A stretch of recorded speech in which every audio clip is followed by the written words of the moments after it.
It's the KQ Morning Show. 92 KQRS. I'm Steve Gorman. This is the KQ Morning Show. It is Thursday, March the 7th. Good morning. Today on the show, thanks for asking. Sheila E. will be calling in. Nice. Yeah, it's kind of nice. I get up in the morning sometimes and I think, hey, it's going to be a good day because we're going to talk to Sheila E. And one of those days is today. Holy crap. I started thinking about how long she's been a presence. You know, how long has Sheila E. been sort of an omnipresent, ubiquitous member of the Cool Kids Club? And we're coming on 40 years, at least, since everybody's known exactly who she is. And when I think about Sheila E., I think about the fact, I'm a drummer. I grew up worshiping all the guys in my favorite bands and thinking, oh, maybe I could do that. Maybe I could be the guy who sits behind the drum kit and doesn't get a whole lot of attention but has a fun time. Who was she looking at? I mean, she just created her own lane. Mm-hmm. You know? I mean, she didn't even sit down. Yeah, thank you. It's not like there was just a whole slew. I mean, I had 6,000 people that did exactly what I ended up doing that I could look at as a kid and emulate. She just kind of invented Sheila E. Pretty fascinating woman. Well, her daddy was a famous drummer, right? Oh, yeah. But I'm talking about but as a woman and as with the style and the vibe. And I mean, just the whole aura, the whole thing. She just seems to be someone who said, well, no one's done it like this, so I guess I'll just do it like this. Anyway, I'm a huge fan. She's a badass musician on top of everything else. We're going to talk to her today. I'm very excited about that. We're also going to give away tickets to see a band you may be familiar with called Heart. The Wilson sisters will be playing here this summer. I'm not stopping, by the way. I don't know where that came from, but I'm going with Heart until that show happens because I'm a big fan, and I'm excited that they're on tour, and I'm excited that we're going to give away tickets. And plus, I'm excited because, it's March 7th, and that just means we are now approaching the next 4, 5, maybe even 6 weeks of complete mayhem and travel hell because somebody a long time ago said, hey, let's give all the college kids a week off and call it spring break and ruin everyone else's life. Right. That's when I quit taking ski vacations in March because that's a big ski or a spring break destination. Go out to your favorite ski resort out west. And I realized that at some point in my life I had jumped that shark and I no longer wanted to be, passed out in an ice machine at a cheap motel. But they're all out there. It is kind of because they come out, the ladies in their bikinis and the guys in their boxer shorts to do some skiing.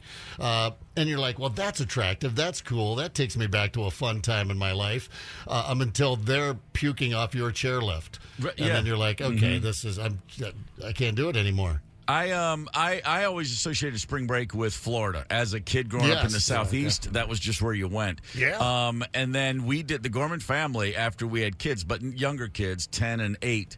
At one time decided, let's go out to ski. My brother lives in Colorado, and he was like, man, when are you going to bring the kids skiing? Hey, we'll do it. We'll do it at spring break. Huge mistake. Never again. Because I didn't realize that spring break had become also a ski thing. And good Lord, just getting in and out of the Denver airport the week of spring break of 2010, I'm still scarred.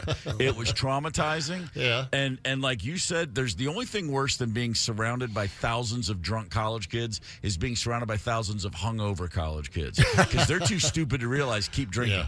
Right. They're all like they're walking around with smoothies and Gatorades, and I'm like, you guys are getting this all wrong. You just got to got to power through. Do that at home and make your family miserable. Don't act like you're trying to get your act together at the airport around me. But we are now beginning. This is literally this weekend starts off. Like I said, about a good when you start adding in high school spring break, we got about a month and a half of malfeasance and stupidity. But if you're traveling anywhere, even on the roads, but especially if you're flying out of MSP on a weekend over the next 6 weeks, be forewarned. You're going to want to smack someone right upside the head.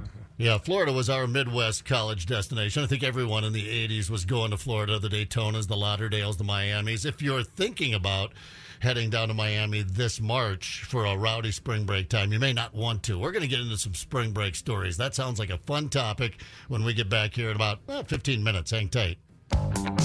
Connect with us on the KQ Talk and Text line. 651-989-ROCK. That's 651-989-ROCK. 92 KQRS. 92 KQRS. I'm Steve Gorman. This is the KQ Morning Show. It's Thursday, March the 7th. Aerosmith, Dude Looks Like a Lady from Permanent Vacation. You remember when Aerosmith made the tremendous comeback with that album and then Pump and then Get a Grip. But the Aerosmith comeback after they had run into the ditch of drug and alcohol abuse in the late 70s, early 80s, the comeback began in 1985, late 85, with an album called Done with Mirrors. That was when they were like, okay, we're back. We got the original band back together. We got a new record deal with Geffen. We're going to make it back. And then Done with Mirrors went nowhere.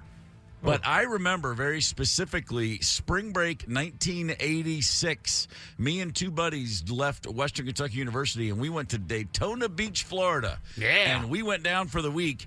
I left town with $32 in my pocket. I bought the first tank of gas on the way, and I had a great week. I left with $32. He had a tiny little Honda, my buddy Brent, who was from Iowa. And it got like back then, I mean, literally it was getting 50 miles to the gallon. A tank of gas cost like $6.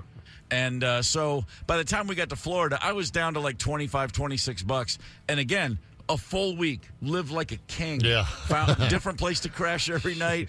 I mean, life was easy. But he had the cassette tape of Done with Mirrors, and he was like, Aerosmith's back. And I was like, who's listening to Aerosmith? It was literally... I remember saying, like, this band, no one's ever going to care. Nothing's going to happen with Aerosmith. You're nuts. Here's a band you've never heard of called The Alarm from Wales. I was all Mr. Indie band. And he was, like, the music going back and forth was insane on that trip. And he was telling me, no, man, Aerosmith's going to make it. And then a couple years later, Permanent Vacation comes out, and I'm like, damn it. He was right. Yeah. And then Lucky guess. By the way, I listened to Done with Mirrors. That's a pretty good record. Let the music do the talking. My Fist Your Face. I mean, there's some good stuff on there. But yeah, I'm telling you, check it out sometime. It's That's all a very right. Boston thing to say, isn't it? My Fist Your Face. It certainly is. But I just remember thinking, like, man, you think you're buying stock in Aerosmith? Are you nuts? And things happen the way they do, and then one day you look up and boom. So that was my last spring break as a spring breaker, 1986. I dropped out of college shortly thereafter. I had a few spring break trips. That was the one that was like, that was my only truly great, like, epic, this is what college is supposed to be like. Yeah. Like I said, you're just hanging out with different people every day. And, towards, 1 a.m., you're like, hey, man, you got room on the floor in your hotel? Cool, dude. Thanks, man.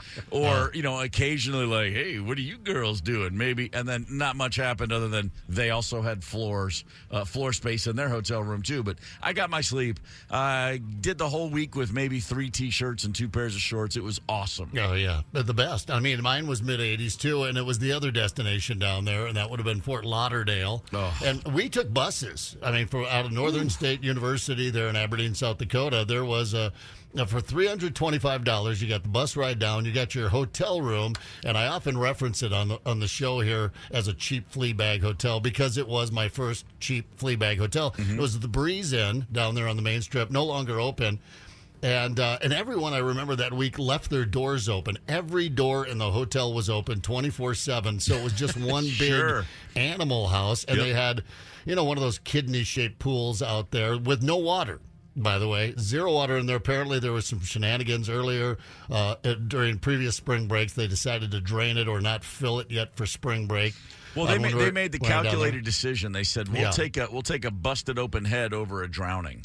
What we did was haul our mattresses off of our beds outside, throw them into the pool, like 20, 25 mattresses from all of these rooms. Nice. And we were cannonballing. I remember doing a backflip into the mattresses and pretty rowdy, and fell in love with a Penn Stater named Deetra Woodard. Looked her up years later on Facebook when that came out, and happily married at the time with a couple of kids. But I think we made out for, honestly, about 8 hours straight. Yeah. Just necking, just making out. I've never heard of the mattresses in the pool. That is outstanding work. Yeah. Don't give us water, we'll throw in springs. Hell yeah. 651-989-ROCK is the KQ Talking text line if you want to share something with us. But that trip in 86 for me, I was down there with 2 buddies, but I was also playing in a basketball tournament all week.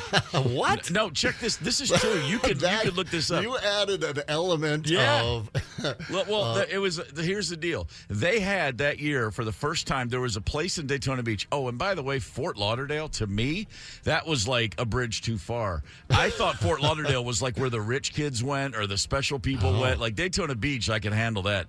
I would have been intimidated to go to Fort Lauderdale. And then I remember in the early, like 4 or 5 years later, first time on tour, pulling into Fort Lauderdale and thinking like, oh man, this is like in my mind I was picturing the Grand Bahama, and I was like, oh, it's just Daytona Beach but further south. Okay, never mind. I thought this was going to be a little more special. No. But there was a basketball tournament. There was a hotel in Daytona Beach called Penrod's Plaza, and it was like that was where the rich kids stayed. But there was this whole thing we saw in the USA Today, which was the new newspaper that had color, and we were all freaked out about it. But they had an intramurals national championship for all 4 weeks of spring break at Daytona Beach. Check this out. They had basketball, flag football, beach volleyball, and you could submit a team, enter the tournament, go down there and play. And every week, the winner of every sport, then they flew you back the following autumn for the national championships. Wow. 4 teams. And the Western, my intramural team from Western, we won our week. And by the way, we didn't win our week. We destroyed our week. We were not undefeated. We couldn't even get a game that wasn't a joke. And so 6 months later, they flew us back to Daytona Beach for the Final Four in basketball. And the same team also won our flag football week. I didn't play football. I was just on the team because, I was there. But we were dominant in basketball. It was a blast.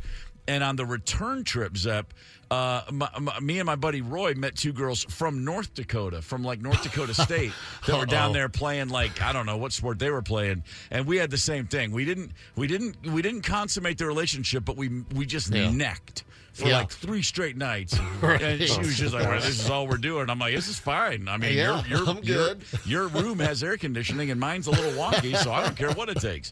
Wait a minute. This degree of difficulty you added to your spring break is blowing my mind. How'd you do when they flew you back? Oh, well, we got beat by we lost in the championship game. We won the flag football, but again, I didn't really play. So I got a national championship for flag football. But we lost in the finals in basketball. Totally rigged. It was a school down there. What? There's go. Some college in Daytona Beach. It was like an aviation school. They had a bunch of ringers. We were literally like, and then we were kind of hungover because we thought we were going to win easily. But these things happen. But there was an article. There's a photo of my team in the USA Today from those days. It was like a legit thing. But that was just those were the good old days. I got 2 trips to Daytona Beach in the same year for less than $50 total outside of my pocket. You just can't live like that anymore. No, you can't. Yeah. And don't. Now, you talked about Fort Lauderdale. You thought that was the hoity-toity place, so you went to Daytona. No, the hoity-toity place is all the way down there at the bottom, the Keys, Miami. Sure, yeah. They're the ones, and spring breakers have been flooding in there. We saw the pandemic stories down there. It's just been utter chaos at a new level. Daytona, Fort Lauderdale, they absorb it. That's what they're built for. Miami, not so much. This is a PSA they're running around the country. Hey, we need to talk. This isn't working anymore. And it's not us. It's you. Our idea of a good time is relaxing on the beach. You just want to get drunk in public and ignore laws. This March, you can expect things like curfews, bag checks, and restricted beach access. DUI checkpoints, $100 parking, and strong police enforcement for drug possession and violence. Whatever it takes, because it's time to move on. Wow! Maybe we can talk when you're done with your spring break phase, but until then... Piss off. That's a real PSA for Miami? That's funny. That's a PSA that they're running around the country. I don't think it showed up here on the queue yet, but they're just saying, don't bring it down here. This is Miami. Don't head up the coast there. Go over to the Panhandle if you really want to get nuts. Go hunt some pythons out in the Florida Glades, but don't bring your shenanigans to Miami. When you have some money, you're settled in, come on back, and we'll let you get rowdy to a point, I guess. That is outstanding. Holy crap, that's great. I got this spring break talk has got to be prying open some memories for our listeners, doesn't it? Candace, we got a caller on the line. Dan from Bloomington. Dan, good morning. Hey, guys. What's up, brother? I did 87 in Daytona. Attaboy. The thing was that Lauderdale, you couldn't drive on the beach. Mm-hmm. So Daytona became the hot spot. Yeah, that's right. But my classic memory of that trip was James Brown played for everybody outside on the beach. Beautiful. And he had on a satin blue suit with a vest, no shirt, and sweating like a son of a gun. Hey, well, it's Florida. Oh, Like, my God. we're like 10 rows away from the front of the stage. And you could see the sweat just flying off his Oh, my God. Yeah, that's... He wasn't exactly in his best shape at that point. No. You know, and I think it was the year after that he got busted down in Georgia. That's or whatever right. for that. That's right. He sure did. Yeah, nothing says spring Once break they for a opened bunch up of the beach college for kids. driving on it, Daytona took over Lauderdale. Lauderdale was for the richer kids. Actually, Yeah. Lauderdale became like a destination for gay men. Uh-huh. Yeah. Well, later on. Yeah. Daytona Wait, became was like Detroit the even a spot. woman? I don't know now. Wow. Yeah. Hey, we got to hop. Thank you for the call, brother. That's hilarious. You bet. James Brown on the beach in 1987. Not what no college kid in America was interested in. An aging soul legend. You know, they're in 1987. They're like, "Where's the Pixies? What James Brown? What the hell?" Yeah, you know who we had up there at the Rich Beach he's talking about in Fort Lauderdale, which did not seem. I mean, you had to be at the Breeze Inn, I guess, but we had MC Hammer. The MC Hammer Jammer. See, that's came out. what people were looking for in the late 80s. Oh, yeah. And in fact, we did touch this. All right. Well, we got spring break stories started. I imagine you've got some out there for us. But we've got Mike Evans' Hollywood Report to get to, and we're going to revisit this often this morning, your spring break stories. The talk and text line, of course, 651-989-ROCK. Hang tight. Connect with us on the KQ Talk and Text line, 651-989-ROCK. That's 651-989-ROCK. 92 KQRS. KQ Morning Show is back. 92 KQRS. I'm Steve Gorman. This is the KQ Morning Show. It is time to head west for the Mike Evans Hollywood Report. Hey, good morning, Minneapolis, St. Paul, and Steve and Candace, Zepp and Tony, everybody. Good morning. This report brought to you by, come on, man, Marcus Theaters, the best theaters in the United States of America, and they're right there in your backyard. Marcus Theaters, don't forget Tuesday, $6 to see any movie you want to see. So yesterday, I mentioned how ridiculous, in my opinion, it was that Jennifer Lopez had decided that her next big movie project was Kiss of the Spider-Woman. I talked about what a weird movie that was. Well, I received an email from one of our listeners saying, you know, Kiss of the Spider-Woman was originally made about 40 years ago, and William Hurt won an Oscar. Well, I knew that. I also knew that it was a huge, huge financial flop. In fact, Out of Africa was made the same year, and Out of Africa has made $232 million in the past 40 years, while Kiss of the Spider-Woman, released the same time, has made barely $17 million over the last 40 years. And I still say, can't Jennifer Lopez, who really needs a hit movie right now for her career, can't J-Lo find a better movie than a 40-year-old, weird, artsy, fartsy film? You would think so. And it's not just age, it's quality. Because on the other hand, I predict great success for Denzel Washington and Jake Gyllenhaal, who will co-star together next year on Broadway in an old project called Othello. That, of course, is the play originally written by William Shakespeare 420 years ago. And I guarantee it'll be a success with those two guys on Broadway. I doubt that people will be doing Kiss of the Spider-Woman 400 years from now. Oh, you went hot and juicy? A Las Vegas dominatrix named Carrie Royal says that before Prince Harry was married, Prince Harry would party in Las Vegas. And she has some down and dirty, naked pictures of Prince Harry doing all kinds of things. Woo! Sounds like she wants to sell them. Stay tuned. We started off telling you about a listener email, and I am going to finish with a listener email. Another email yesterday was from a lady named Susie. Now, Susie wrote to me and says that she and two girlfriends would like to get together with me for anything I wanted. She went on to say that her two girlfriends and her have seen every game I've played. I wrote back and said, I'm Mike Evans, the radio guy. I'm not Mike Evans, the football player. Well, wonders never cease. Unbelievable. Hey, have a great day. I'm Mike Evans, the radio guy. Talk to you tomorrow. See ya. Be right back. The KQ Morning Show. Hey. It's the KQ Morning Show. 92 KQRS. Zep, Tony, Candace, and Steve Gorman are the KQ Morning Show.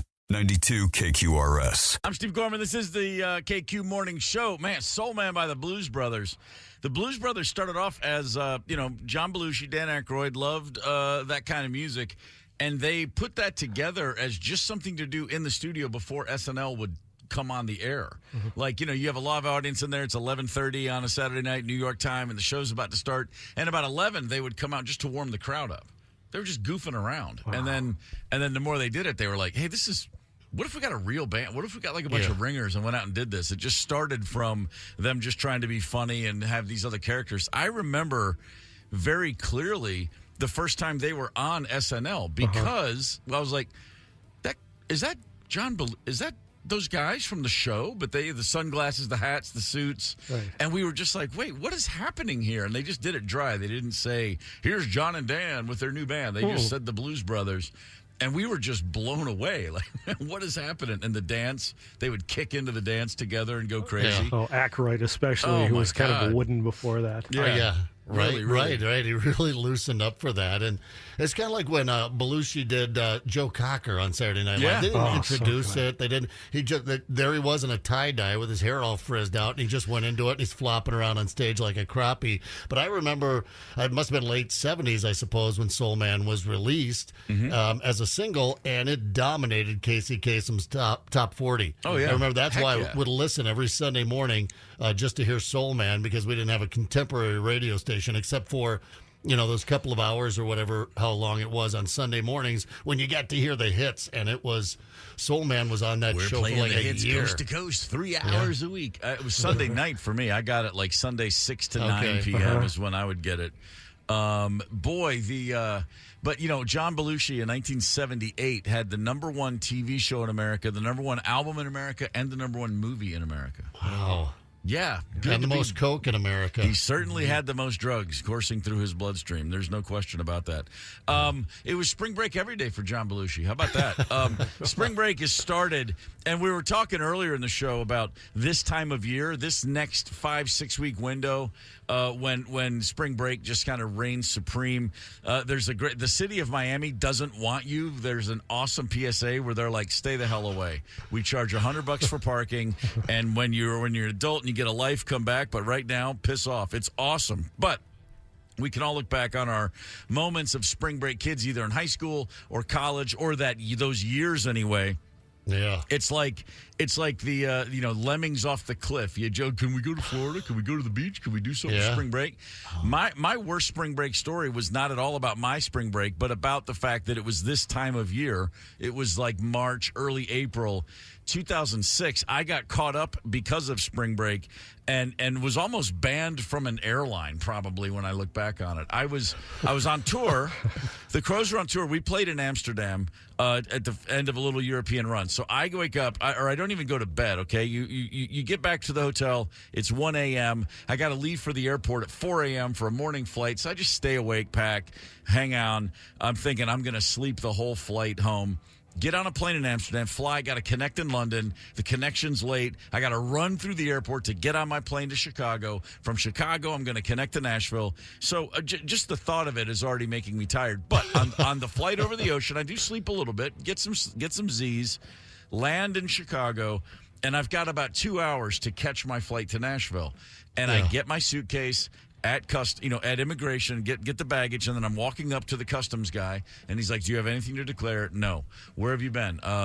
London and Amsterdam. What do you do? I'm a musician. Do you have anything you want to declare? No. You don't have any drugs in your bag, do you? He just starts hassling me. And I said, no, of course I don't have any drugs in my bag. I said, go through, open it up. Because I'm just like, let's just expedite this situation. I don't want to be stuck talking to a TSA or a customs guy, I guess I should say. And he's a younger guy, probably 25, but he looked 20, looked 18. He looked like he was 9. Who am I kidding? And I'm standing there, and he says, so what kind of music do you play? I said, I'm in a rock band. He goes, and you were in Amsterdam. Yes, and you don't have any drugs in your bag. And I looked at him and I said, all in my blood. I said, dude, I don't travel with drugs. You can get drugs anywhere. Yeah. Like, you know that, right? There's a bunch here, I'm sure. And then he immediately goes, you're going to get drugs here? I go, no, I'm making a point. Unbelievable. I said, look at my passport. Look at all the stuff. I mean, I travel a lot. If there was a problem, you'd know. And then he slides my passport through the thing, and he goes, have you ever been arrested? And I said, no. Oh, and he goes, you've never been arrested? And I go, no, I've never been arrested. I think I'd remember.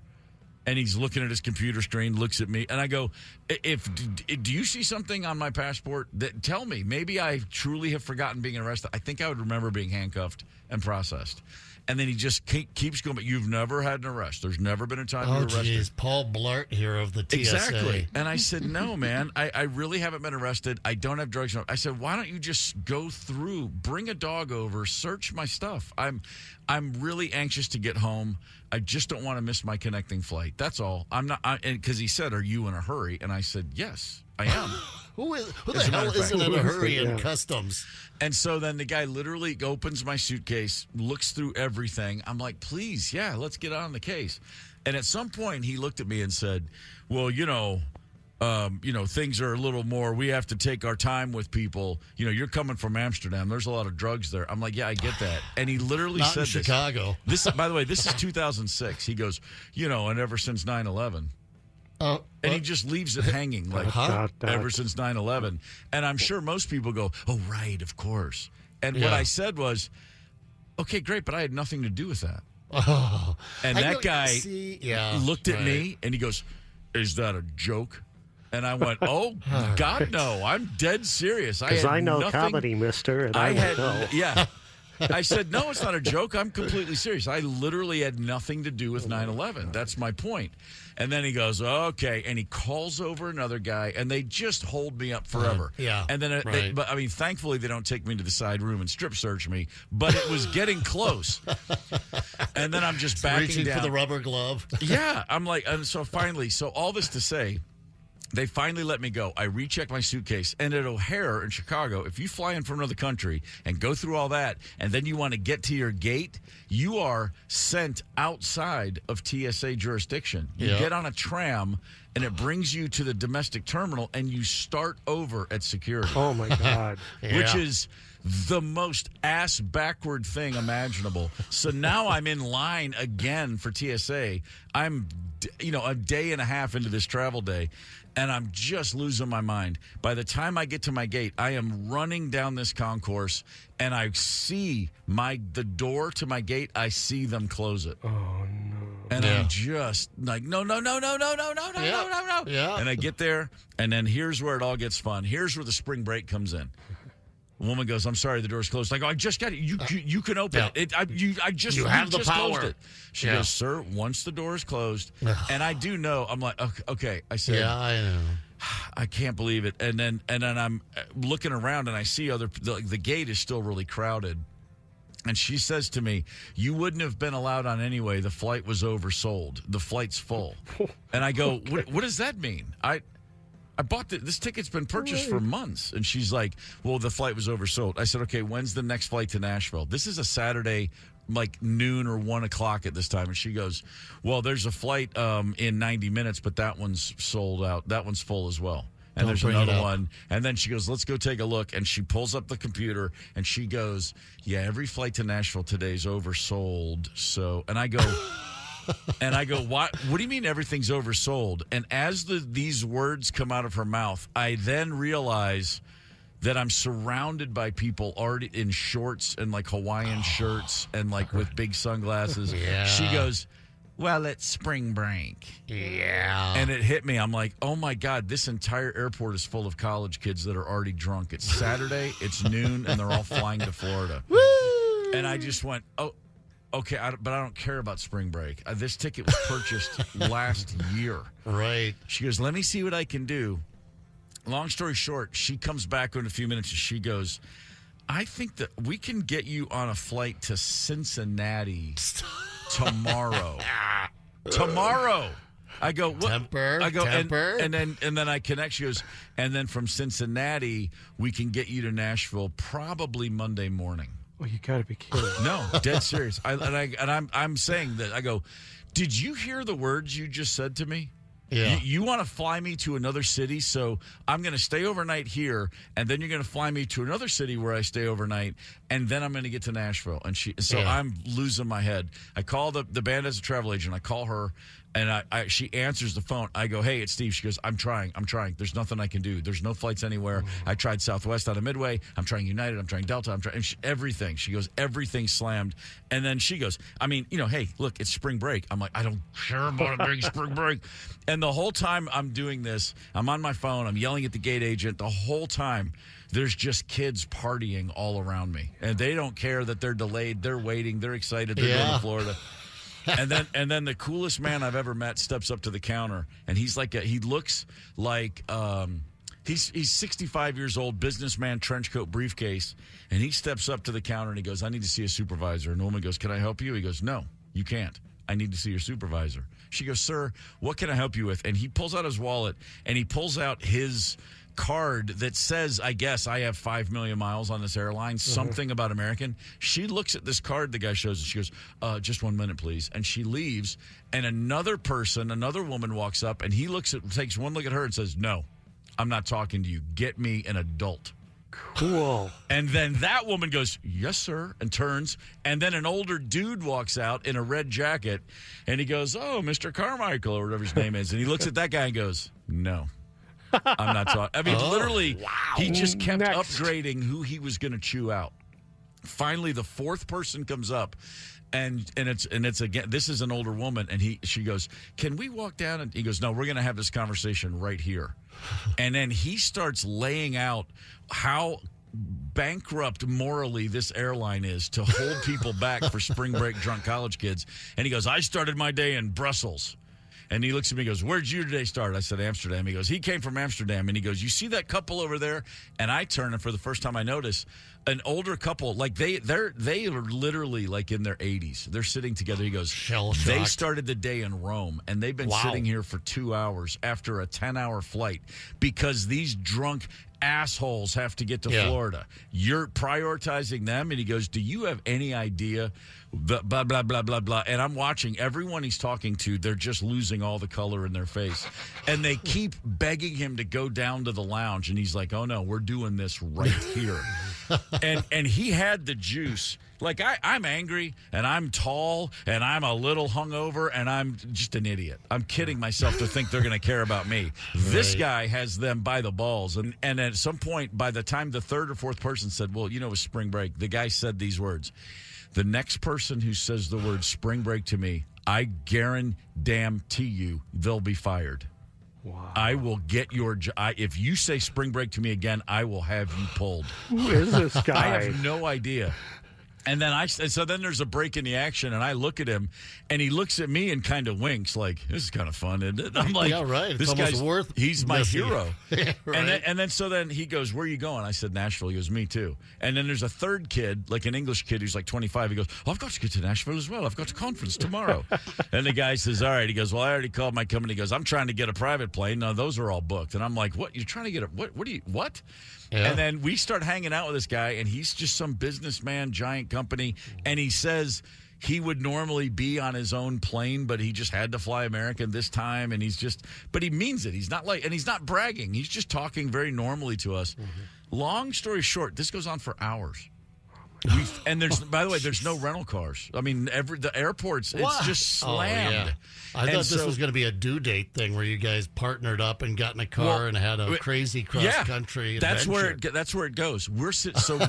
This whole thing at the gate starts around 12:30 or 1 p.m. At 6 p.m., we're still standing there. We're still just trying.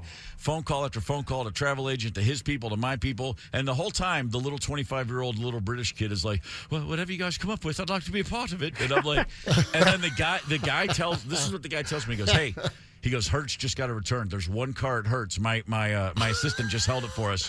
You guys want a road trip? And I'm like, let's go. Hell and then yeah. we bust it. We go over to the rental car thing. And I'm like, holy crap, I'm about to get in a car with this old guy and this young guy. And we're going to, 3 of us, road trip to Nashville. Screw it. I'm so angry. I'm wide awake. I'm just fueled by rage. And then as we're getting the car, he gets a phone call on his BlackBerry, old school. And he literally is like, yeah. Oh, you're kidding me. All right. And he hangs up. He goes, all right, I'm out. But you guys can take the car. I got to stay overnight in Chicago. And then he just walks out. All right, good luck to you. Good to see you. And he leaves. That's it. And I'm like, okay, so I rent the car. And then me and this kid just get in this car in Chicago and drive 8 hours to Nashville. And he's like, well, we should probably stop and get a cup of coffee. I'm like, yeah, we're going to get coffee. Don't worry about it. And then, and so now we leave O'Hare, which is west of Chicago, and we have to go through Chicago on a Saturday evening. It's like 90 minutes before we're even going 40 miles per hour. And I'm just furious. I'm foaming at the mouth. I'm so angry. And me and this kid drive I drop him off at his hotel at like 4 a.m. in Nashville. and the whole time he's just like, this is just the wildest trip of my life. And I'm like, well, I'm glad you're having fun. I was hot under the collar the whole drive. I was fueled by just burning rage. But then so literally ever since then, spring break, just the words, like it turns my stomach. It just gets because that entire time at O'Hare, the entire afternoon, we're at the gate and we're yelling at people, and without fail, with every 9 or 10 minutes, I'd hear somebody go like, "Dude, it's gonna be awesome!" and they're just getting hammered all around us. Yeah, literally in the airport bars, they're just getting hammered before they get on their planes. Yeah. And every time they announce a new flight, they all go. They're all loading up their planes, and me and like a handful of international travelers are just on the outs. Oh, my God. The funniest part of that drive back, and I know I'm taking too long here, the next night, so this is a Saturday. Sunday night at the Ryman, which is like the home of the Grand Ole Opry, the original venue in Nashville. It's a legendary establishment. The band Oasis is going to play. And we had toured with them earlier, a few years before, and I'm friends with those guys. And as we're driving, it's like 10 p.m. We're somewhere in Indiana driving, and my phone rings, and Maggie, Oasis's tour manager, they've just gotten to Nashville. She's calling to go, hello, are you going to come to the show? Hope to see you. And I'm like, hey, Maggie, yeah, I'll be there. And then she says, oh, Noel wants to know if there's any guitar shops open tomorrow. And so he gets on the phone, and I'm driving down the road, angry, and I'm on my old Nokia phone. This is pre-smartphone. Nokia. And I got it to my ear, but it's always turned up as loud as it can because I'm deaf. And then he's like, and Noel Gallagher's got a pretty recognizable voice. And he's like, oh, hey, what's up? And I'm like, hey, man. I said, I don't know. I said, call. Somebody, I don't remember which. I said, I don't know what guitar shops are open on a Sunday. Call so-and-so. And we have a laugh. All right, I'll see you there. Yep, all right, cheers. Yeah, see you later. All right, I love you. Bye. Hang up the phone. And I just put the phone down. And then I look, and the kid I'm sitting with, he's like a 25 or 26-year-old English kid. Yeah. And he's just staring at me, and he goes, was that Noel Gallagher? And I go, yeah. Like, I'm not even thinking about how weird this must be for him because he has no idea who I am. And he goes, why is Noel Gallagher calling you? And I go, oh, we're friends. How do you know? I mean, like, he's talking about the Pope. You know what I mean? Right. Like, if you grow up in England, that's the Beatles for that generation. And I go, oh, he needed a guitar shop. He goes, no, I got that part, but why you? Who are you? And I go, oh, I'm a drummer in a band. And he goes, what's your band called? And, of course, I can't help but think, oh, this is really going to blow this kid's mind. I said, I'm in the Black Crowes. And he goes, I think I've heard of them. All right. You little get I was like, oh, all right, never mind. That wasn't as cool as I was hoping for. But the kid literally was like, I can't believe. I said, do you want to go see Oasis tomorrow? I can get you tickets. I mean, he's literally like, is this a joke? Is this like a joke? You having me on? Don't tease me. And literally, like, and I promised the guy I'd have tickets for him, and I said, just go to Will Call, give your ID. And he, like, when I dropped him off at the Opryland Hotel at 4 a.m., the kid's literally like, his eyes are moist. He's like, this has been the greatest night of my life. And I'm like, yeah, it's the worst of mine. I'm glad we can be here together. What an adventure! Oh my God! He's glad he missed his flight, and you're just on an odyssey to get back home. Yeah, that was pretty much what it was. So anyway, all this to say, screw you, spring breakers. That time in our lives where it goes from doing the shots at the bar, applauding when we get on our plane, to stumbling onto the plane, to these sons. I know we always used to take a vacation every March, and trying to get to some fun destination, always a pain in the ass. We're going to put the spring break stories aside. We've got some tickets to give away right now on the KQ92 talk and text line. Callers 9 and 2, 651-989-ROCK. This morning playing Who Rocks for tickets to Hurt. I think I got it in there. Yeah, I almost cough every time I do that. All those cigarettes I've had in my life. Heart, August 16th at Grand Casino Hinckley Amphitheater. Thank you to Grand Casino. Our runner-up today, Jack Russell's Great White and Lynch Mob. Saturday at the Medina. Thank you to the Medina Entertainment Center. 651-989-ROCK. Dial up. Good luck and hang tight. Connect with us on the KQ Talk and Text line. 651-989-ROCK. That's 651-989-ROCK. 92 KQRS. I'm Steve Gorman. This is the KQ Morning Show. It is, Thursday, March the 7th. I'm just checking my number. Yeah, I didn't win the Powerball. Damn it. I felt good about that one. Just yesterday getting gassed. I'm like, yeah, go ahead. I got $2 in my pocket. Really thought that 500 mil was coming this way, but Daddy's got to go buy another ticket apparently. Man. I guess. That close. I feel it's 50-50 every time. Don't give me that 1 in 600 million. It's either yes or no. Yeah. And today turned up no. I like your just optimism. A coin toss. Yeah, well, if you're gonna take a lighter and hold $2 up to it, you might as well have a fun time thinking it's 50-50. Amen. That's how that goes. Hey, guess what? The band Heart. I'm going to say it normally once. Heart will be appearing August 16th at the Grand Casino Hinckley Amphitheater. Heart's a great band. Ann and Nancy Wilson, they broke out. That first single hit in 1976. That's way closer to 50 years than I want to admit. And boy, are they awesome. Ann Wilson has not lost one note off that vocal range. She is astounding. And by the way, for the record, her solo record she just put out a couple months ago is great. Listen to the whole damn thing several times. Really good. A buddy of mine played on it and worked on that album with her, and he was like, man, check this out. And I said, holy crap, I'm glad I checked it out. Ann Wilson's awesome. Nancy Wilson's great. And Heart is on the road. They're playing the Grand Casino Hinckley August 16th, as I said, and we've got a couple of tickets right now to give away to a couple of listeners. And I think it's important, first things first, if we get a second player on the phone. Somebody was waiting, and they just dropped off. 651-989-ROCK. We need contestant number 2. We've got one. We need another. For whoever it was that couldn't wait, your loss is someone else's gain. 651-989. In the meantime, Tony, what will today's game be? Today, it shall be... The KQ Morning Show presents... Rocks! I am woman, hear me roar. How to handle a woman.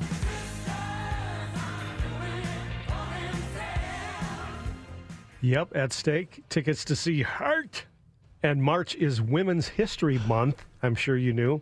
So we're going to play Who Rocks, the Chicks in Rock version. Yeah. Random statements, you pick the right answer about Chicks in Rock. I was wondering about that tag of sisters are doing it for themselves at the end of that one. Sometimes I wake up in the middle of the night, and what I hear in my brain is, Who Rocks?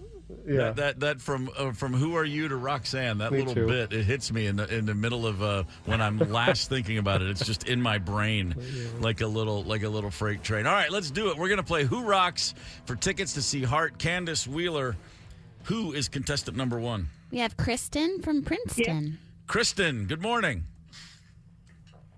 Kristen. Oh, hi. Hey. Yes, I won the ticket. Well, wonderful. You well, hang on now. Let's play a game first. Let's see if we can get that. Let's see if we can get that horse back in the barn for a minute. All right. You must compete, my dear, but I appreciate the what is that? The panache involved. That's how the kids do it after the morning show. You know, they just take a particular caller. Here in the mornings, you got to work for it. You got to earn it. All right. Damn straight. All right, we're going to play a game called Who Rocks, and I wish you the best, Kristen. Tony? All right, thanks. Kristen from Princeton. Okay, number 1. Janis Joplin once smashed a bottle of Southern Comfort onto the head of this rocker and knocked him unconscious. Was it A, John Fogerty, B, Davy Jones from the Monkees, or C, Jim Morrison? Jim Morrison. Yes, it was. Poor Davy Jim. Jones would have been more entertaining. I know. Albie Skull. If it was Davy Jones, I think that there would have been murder charges filed. Yeah. The guy weighed 48 pounds. Little Davy. Number 2, Tina Turner's real name is A, Anna Mae Bullock, B, Natalie Sandra Bullock, or C, Goldie St. Buttocks. Anime. Bam. Anime I is didn't cool. know that. Goldie St. Buttocks, I think she's doing the matinee. She's Down opening. at Rick's this afternoon. Number 3, Carly Simon wrote the song Anticipation. A, in the shower getting intimate with James Taylor. B, getting impatient waiting for Domino's to make it up into the canyon. Or C, waiting for Cat Stevens to pick her up for a date. Oh, let's try Cat Stevens waiting to pick her up for a date. That is correct. Wow. Okay. Cat was going to take her out. Oh, that's what you know what? I never knew that story. It's the first time I've ever heard it. Mm-hmm. Oh. All right, 2 more for you, dear. Number 4, Deborah Harry of Blondie appeared in a movie in 1988. A, she was in Hairspray as Velma Von Tussle. B, in Working Girl as Sigourney Weaver's secretary. Or C, in Cocktail as Tom Cruise's bartender rival. Oh, let's do Cocktail. Oops. Yeah. Oh, Nope. well. She was in I might have Hairspray. watched that movie if she had been in it. But yeah, Hairspray. Ooh, boy. No, it's Hairspray. Quick minute to just shout out Working Girl. What a great movie. Really, I love Harrison that Ford. movie. Never saw that one. I remember it. Harry Ford, as I call him. Yeah. All right, Kristen, you are 3 for 4. Strong effort so far. What does she say, Melanie Griffith? I have a mind for business and a body for sin. Yes, Boy, when you say it, Tony. your brow is moist. Maybe I said it. All right, your last one. Before joining Fleetwood Mac, Christine McVie was in a band called A, The Grooviest of All, B, Chicken Shack, or C, Bloody Hanky. Oh, let's do Chicken Shack. Good call. Let's You do did Chicken all Shack. I'm right. hungry. Didn't I read Good something job. about Haley Bieber throwing a bloody hanky recently? But that's for the Hollywood Report. Okay, I don't know who you're You talking haven't heard about about or that? what. Haley Bieber, Justin Bieber's right. one of the Baldwin girls. Yeah, threw a tampon at somebody at the bar. Oh, A used lovely. tampon. Yeah, Nice. No, fair enough. Well, Just sharing. Kristen came out of the gate saying thanks for the tickets, and then went 4 for 5. So, Wow. like Babe Ruth calling her shot, this may be a legendary effort. Kristen, well played. Sit tight for a minute. We're going to go on to contestant number 2. Candace, who we got? Troy from Hutchinson. Troy, good morning. Good morning, Steve. How are you? Oh, great, brother. I appreciate that. You ready to play Who Rocks for some heart tickets? Yeah, I normally feel pretty good about these little quiz deals, but this one might have me. This one might have him. All right, Troy. You know what? Don't sell yourself short. You're a tremendous slouch. Let's see what happens. Thank you. Yeah, and by the way, Steve, welcome to Minnesota. I've been a long-time listener, and welcome aboard. Thank you, brother. I appreciate that.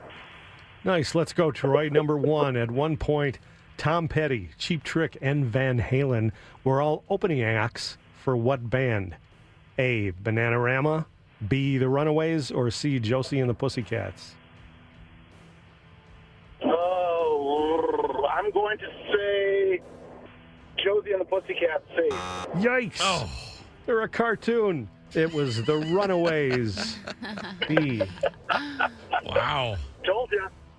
yeah, you called it. Yeah, he called his shot. That's all right. You got more to go. Kristen's already looking in the mirror going, what am I going to wear to the Heart concert? I won't think of the Runaways, too. Number 2, Sheryl Crow's real name is A, Cheryl Buzzard, B, Cheryl Horowitz, or C, her real name is Sheryl Crow. Oh, jeepers. I'm going to say B. Cripes. Nope, she's not a Horowitz. Oh, I thought he said C. You said B, correct, sir? Did you say B or C? Let me think. I said C. I said B. He said B. Yeah, he said B. All right. Oh, he's an honest man. I also said Jeepers, which I haven't heard in a while. I love it. Cheryl Jeepers from Kennett, Missouri. Okay. 3 more young men. We got to play out the side, Troy. Yep. Number 3. Ouch. See if I can go 0 for 5.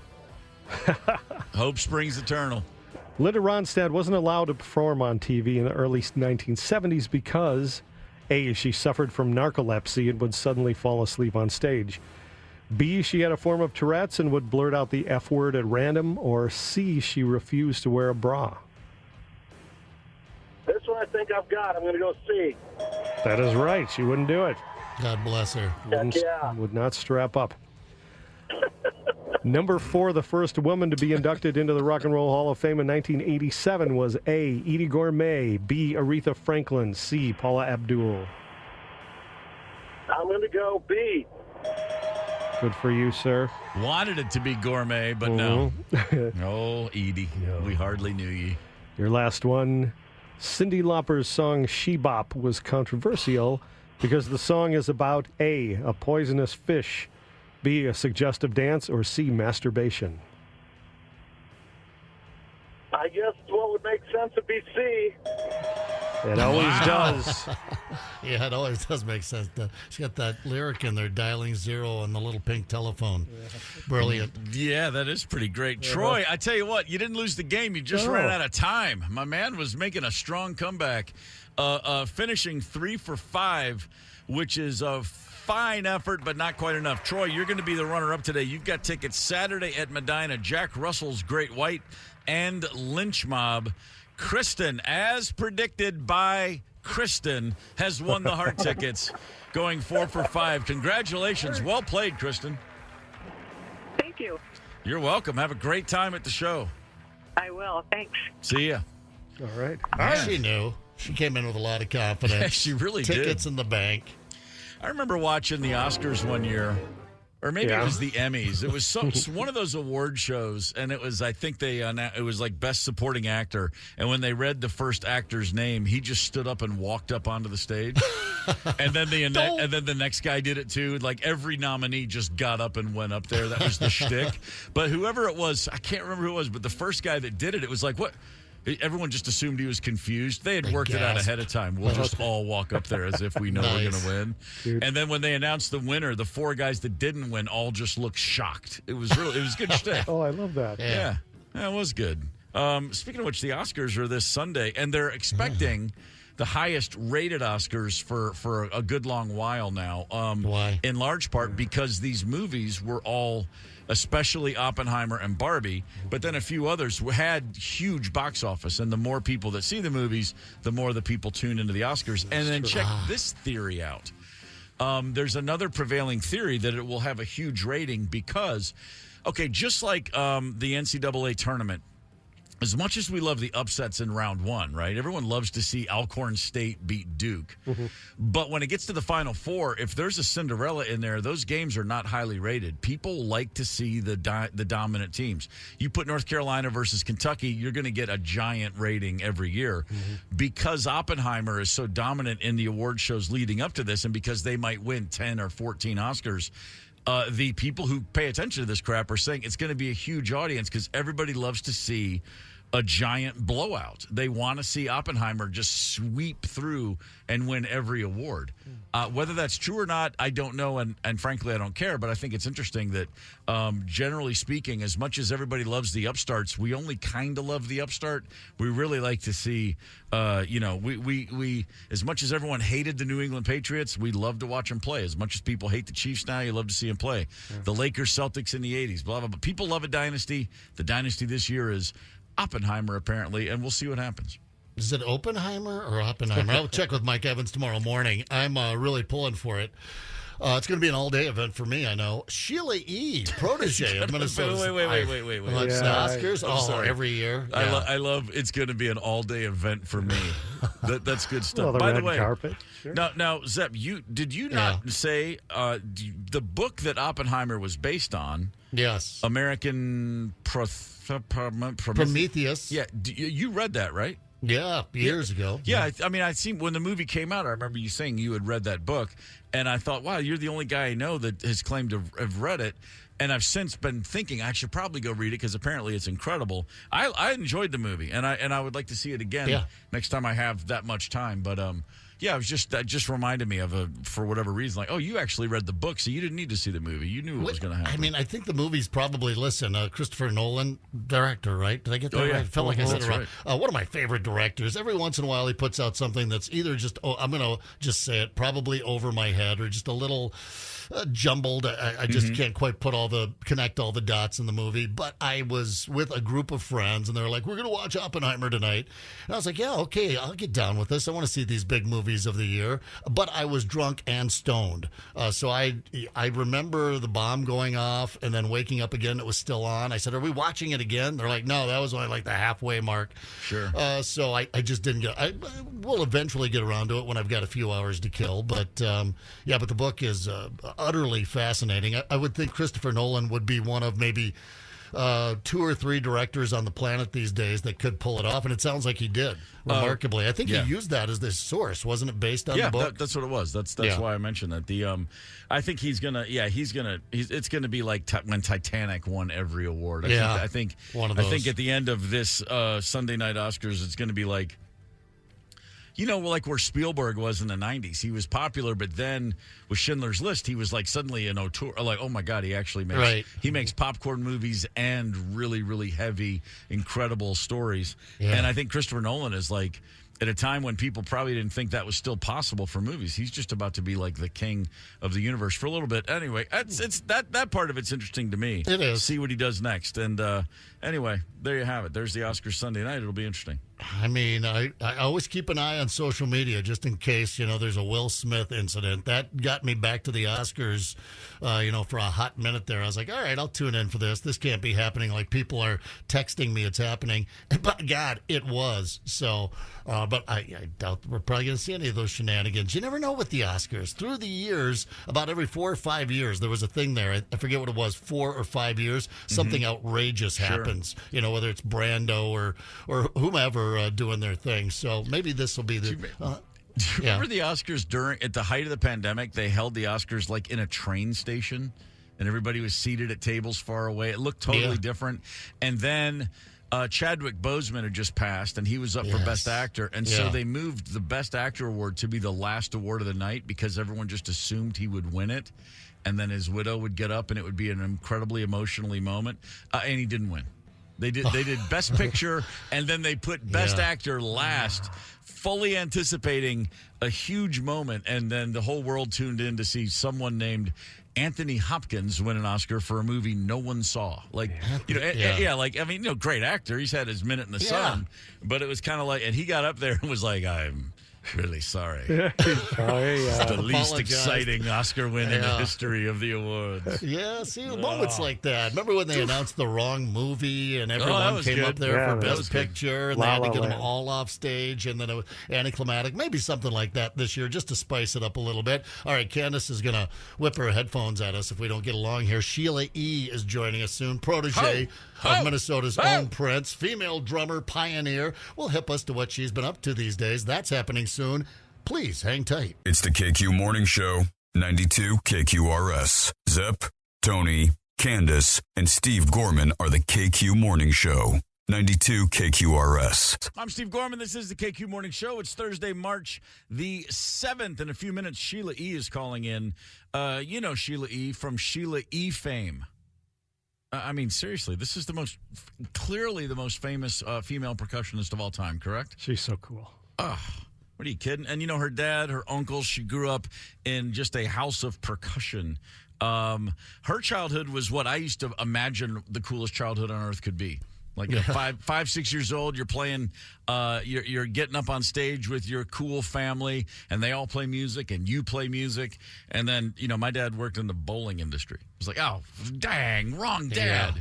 Dirt farmer dad here, which is, I mean, you know, very, what's the word I'm looking for? Noble. I mean, it's a job that's got to be done, and glad I was raised out on a farm. But yeah, and then she ends up linking up with a cat named Prince. Yeah, by the way, I'm putting myself in the mind of a kid. Not right now, looking back on what our dads did, but as a kid, you're just like, why can't I have that life? What's going on here? So, hooked up with Prince, and from there has just gone on to continue to be. And it's funny because there's a handful of artists that just the name just says everything. You know, she's just been fairly iconic going on 40 years. She's got a new single out with Gloria Estefan. And it's a salsa song, and it's real straight-up salsa. It ain't like a pop song with some salsa flavor. They're going for it, and we're going to speak with her here in just a moment. I just saw this, too, this story that researchers in England are doing a whole new study, and this is fantastic. They've got a bunch of dogs. You know, dogs can sniff out anything. Obviously, there's drug dogs, there's explosive dogs. Avalanche dogs. You usually think of like imminent danger or reckless law breaking. But dogs have also been found to sniff out things that are good for our health, like certain cancers can be found. And now there's a study where they're trying to see if they can teach dogs to diagnose colon cancer very early in people. They're not going to have, don't worry, it's not like dogs sniffing each other's butts. They're not going to say, turn around, Mr. Gorman, and let my dog sniff your ass. Wet nose on the hiney. They're going with, they're just going straight up. Here's some stool samples. Let's see if we can determine that whether there may or may not be some colon cancer here. And they're doing it with urine samples as well. And by the way, trust me, I'll be surprised if it doesn't work, because I think dogs are pretty much the miracle workers among us. Right, and I watch Chauncey Gorman go through a whole park of other dog crap, goose crap, sticks, leaves, bones. I drop one treat, and on the way back 15 minutes later, he finds it under the leaves. And I'm like, okay, all right, forget it. He can find anything. Yeah, I went out and saw some of those avalanche dogs being trained 30 feet down in snow. They can detect a human body under 30 feet of snow. Of course, as the avalanche expert pointed out, we're not going to get to you if you're 30 feet down, but that's a dog's nose, very powerful. Although when they're handing out the jobs at the kennel there, you're going to be the bomb-sniffing dog. Good for you. You're the drug-sniffing dog, and you're going to be sticking your muzzle in human poop. Well, you know, but the good it's going to do. But let's get away from these dogs, because right now I'm very happy to say Sheila E. is joining the KQ Morning Show. Sheila, good morning. Good morning. It is a thrill to talk with you. We were just saying before you joined us, growing up as kids, myself specifically, I used to imagine what would it be like to be in a musical family? What if I could sit around and jam with my dad and my uncles and my aunts, and if everybody played music? That was not my experience, but that was yours. I have to assume it was pretty idyllic. It had to be almost as cool as I might imagine.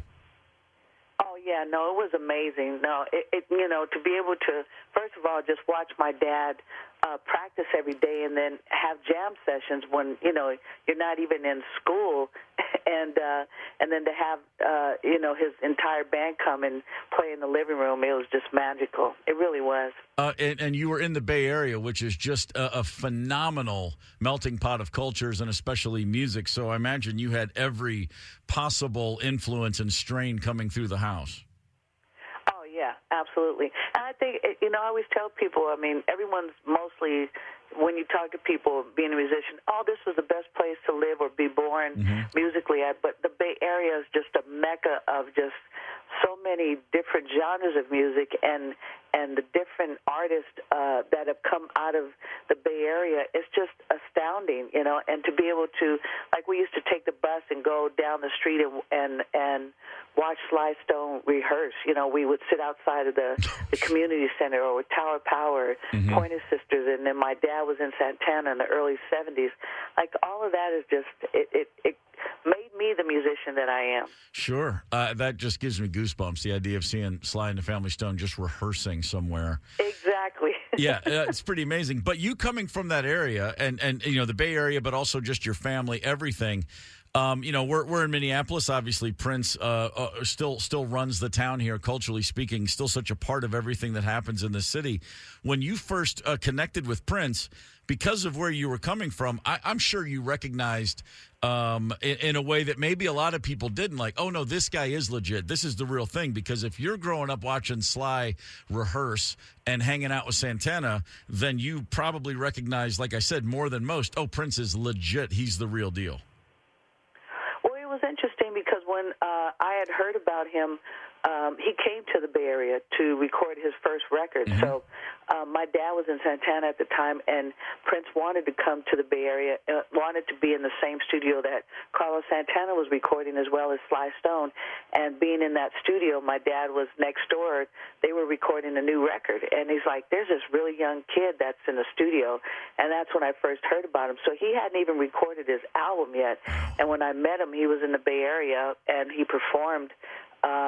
I don't even know, maybe his album had just come out, but I met him prior to that. And, you know, he was still searching, as we all are when we're young, trying to figure out, you know, what are we going to be? How are we going to do things? You know, and seeing that growth throughout the years. He loved the Bay Area. He came there all the time. And, you know, just to see the growth of who he became and was just amazing. Sheila E. is with us on the KQ Morning Show. But just one last thing before we get into the new single and the new album. As a kid, though, growing up, yeah, I mean, your dad is a full-time musician, and your uncle's also, and you're in that world. But as a woman getting into that universe, is on that regard, was there somebody like you before you? Because as far as I know, you're kind of your own. I mean, you know, every drummer in the world. Like, I'm a drummer in a rock band. I had a bunch of dudes I could look to and go, I want to be like that guy. But there wasn't one of you before you, was there?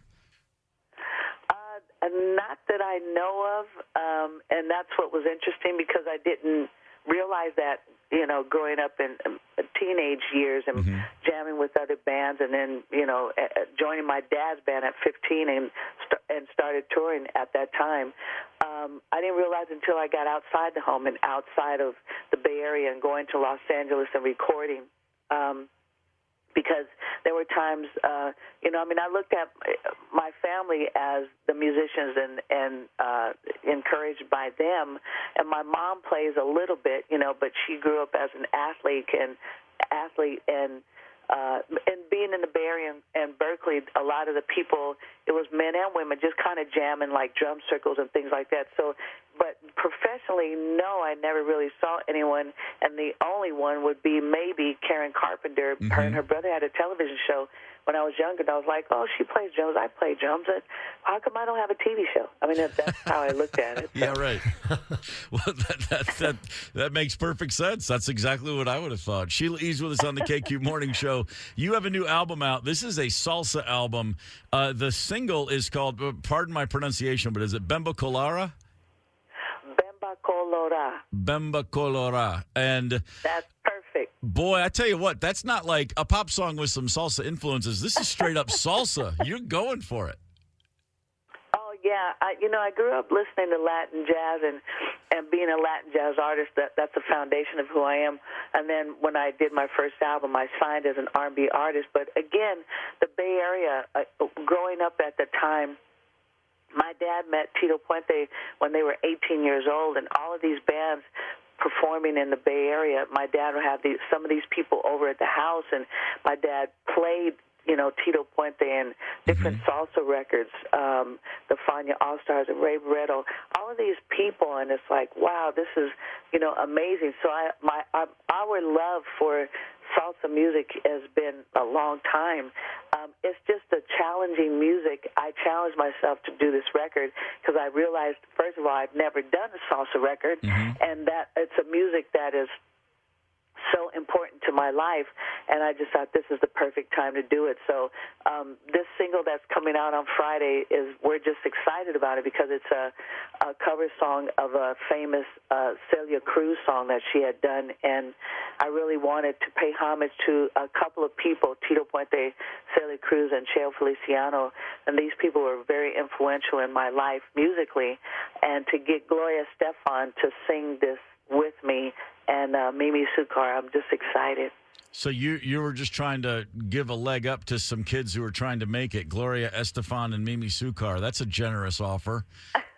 I mean, yes. like it's true. Like that name, probably not as many people listening know Mimi as know Gloria. But I mean, Gloria Estefan, she had pop hits, and people that just listen to straight down the road pop or rock music know her. But in other realms of music, I mean, she is truly a global icon in a way that a lot of American fans are unaware of. Absolutely. No, she's amazing. And we first met either 1983 or 84 when their first record came out. And I went to go see them in the Bay Area. I was on tour, and we had a day off, and I was like, I'm going to see, Miami Sound Machine. And we became friends. Since then, we're family. And, there's only like one person that I thought could actually sing this song and do it justice. You can't just do a Celia Cruz song and not make it right. And Celia was the one to call. That's definitely. We I just listened to it yesterday when we got the link, and it's incredible. And I mean, I kind of forget, like Gloria Estefan, oh yeah, that's right. She's amazing. She just has such a unique. Exactly. You close your eyes, you know exactly who that is as soon as she opens her mouth. And right. And I'm sorry, I got to go back. You mentioned Tito Puente, family friend. I see that I've read that he's your godfather. Tito Puente. Yes. I look at him and almost like in bluegrass music, there's Bill Monroe. Like he's the guy people associate with. Tito Puente is that guy for salsa, for so much Latin music. What was it about him beyond just having talent? What did he bring? Why is he the guy that was able to, I guess, crystallize that music in the minds of so many? Right. So it's interesting because, as a timbale player, most people know him. He played vibes.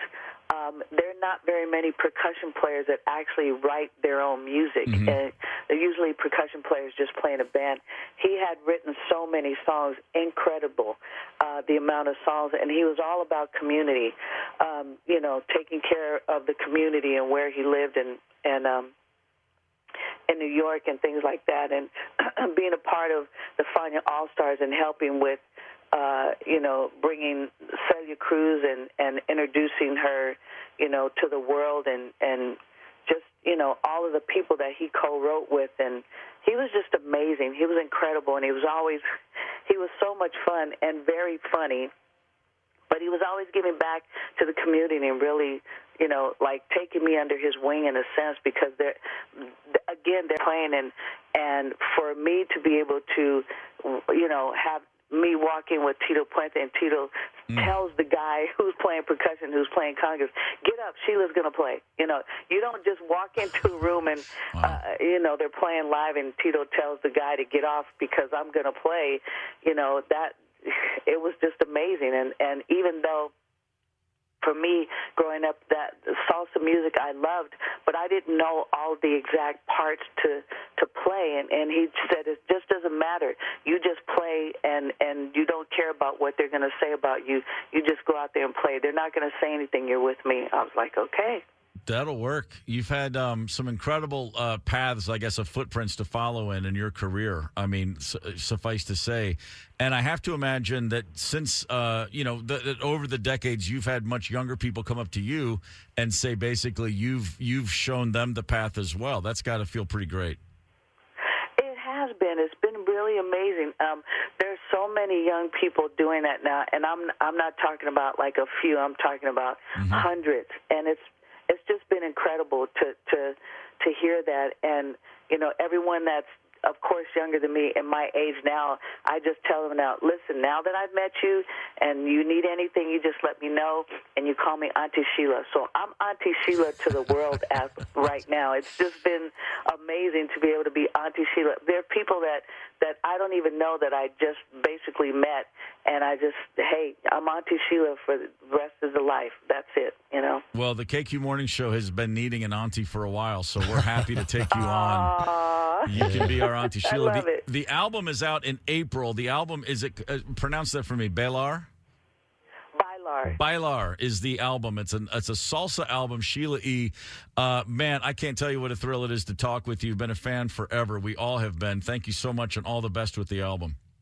Thank you so much, guys. I really appreciate it. Thank you. You got it. See ya. I tell you what, man.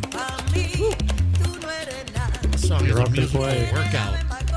Yeah, trust me. She's and the video, which is going to hit tomorrow. The video starts, she's in a club, she's playing dominoes and smoking a cigar and just looking like the most badass human being you've ever seen. Mm-hmm. Yeah, and then, let me go play some congas now. And it just takes off. And it's a rocket ship, this song. It is. Salsa music is one of those musics that, it's funny she said, like, I don't know what part to play, because I've seen bands playing in clubs, salsa music when it's at a really high level. And as a drummer who plays like rock music, I watch these percussionists and I just think like, I'm confused. I get turned around real fast and I can lose sense of where the time is. And then at some point, a couple drinks in, then it all starts to click in my brain. It's like, no, stop counting to 4, you idiot. It's a whole different vibe. And boy, when it works like nothing else. And like I said, the video is going to be everywhere tomorrow. And the single, it's just, I can't imagine a more fun session to play, to record those songs, like just you got 4 or 5 different percussionists, and it's like you just going and going, you find the groove and it fits good. Then it's like, okay, start the song now. It's just going. Oh, it just puts a smile on my face to think about it. I know. What did little Richard just say? Makes my big toe shoot up in my boot. I drive my friends and family crazy and have for years because I have this weird thing when I go on vacation. I only play Latin music.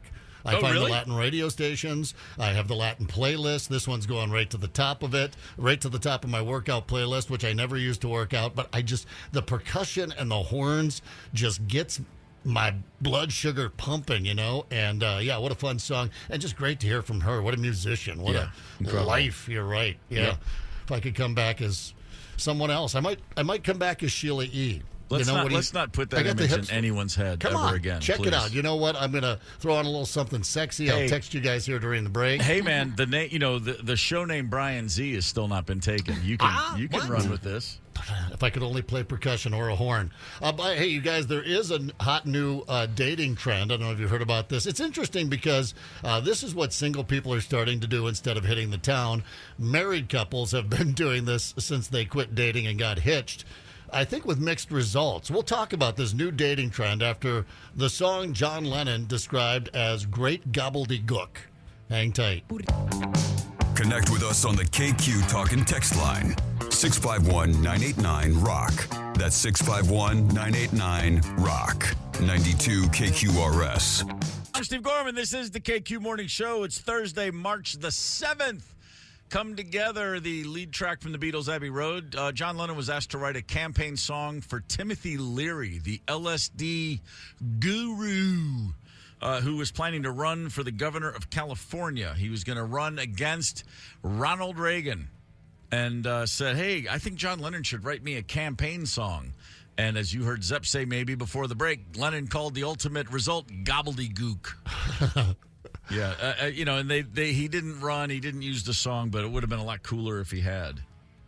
I'm just saying, you turn it on the TV, it's 68, you're in California, 69, and you're like, Timothy Leary wants you to turn on, tune out, and drop out, or whatever the hell that expression was. And then you hear the Beatles come together coming over, and then it's like, yeah, this is what California needs. Or not. Well, I mean, would have been good for a few votes. And then McCartney's bass line on that, of course, the gobbledygook doesn't work as well without that super slick fantastic bass line, man. Don't overlook the tom fills going right to left, from the floor tom to the rack tom. Who does that? Only Ringo, baby. That's what happens when a lefty plays a right-handed kit. You get the feel of Ringo's Starr, which cannot be replicated. You can sound like him, but you can't feel like him. That's why he's the greatest. Peace and love, baby. One man's opinion. Yeah. Ah, Ringo. Where would we be without you? You know, my wife and I sometimes sit around and we're sick of watching TV shows or movies. We've heard all of our records a million times. And, you can only take a walk in the neighborhood so many times. The dog, after a while, even he gets a little boring or bored with us. We don't have a kitten. We got a cat, so who cares? He's just under the bed doing whatever it is he does. I mean, we run out of things to do. You can read for a couple hours, and then you're like, I got to do something.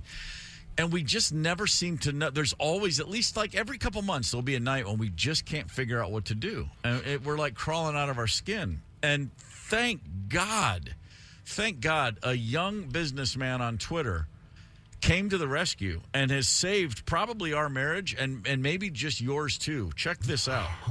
There's a dude named Colin somebody, some guy from Buffalo, Colin Rutherford. He's a young businessman, and his Twitter feed is mostly just him talking about how much money he turns. His profile says 26-year-old founder of Greenbox something or other doing $518,000 in revenue, not $520,000 or $500,000, $518,000 on track for $1.5 million in 2024. So he's a young 26-year-old douchebag who wants you to know that he's making a lot of money. He posted this the other day on Twitter. Do you know what a quote bottle night is? Yeah. Bottle night. And then he writes, probably not, because my girlfriend and I invented it during a 2023 blizzard in Buffalo, New York. Are you ready for what bottle night is? Yes.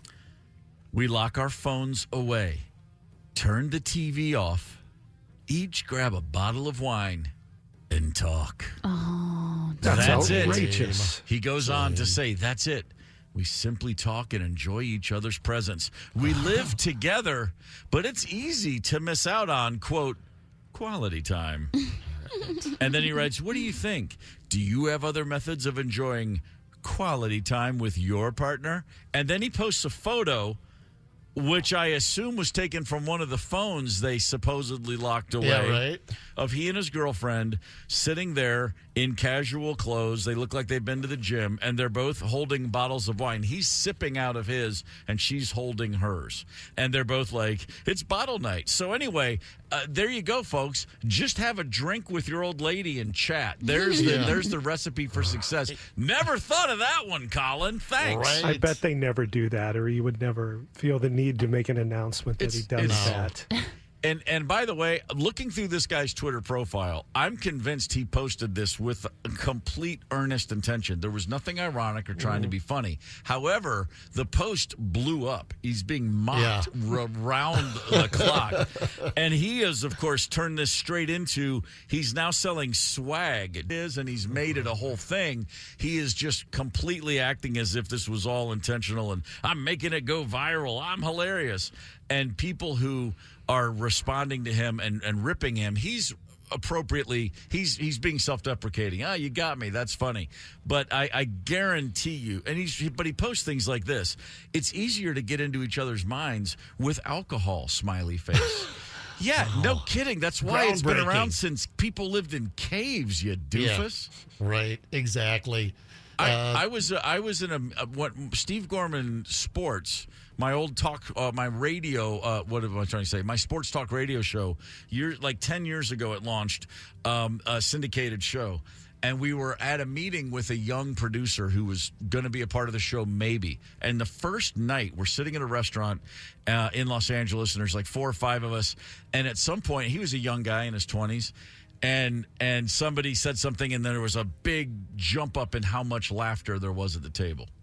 And this guy went, you can always tell when everybody's had a drink. I think alcohol kind of loosens everyone up. Don't you find that to be the case? Oh my God. Yeah. And I looked at the guy that had just hired us. I looked at my boss, and I gave him the look, which was to say, I never want to see this person. No. I noticed if you put your hand out and hold it up to someone you've just met, they'll hold their hand out too, and then you shake hands. I mean, he's just like, what are you just commenting on everything as it happens? Yeah. Oh, gee, things get funnier with alcohol. Thanks, Dave. Appreciate that. See, I think this sounds fun, but I don't like the pressure of being forced to talk.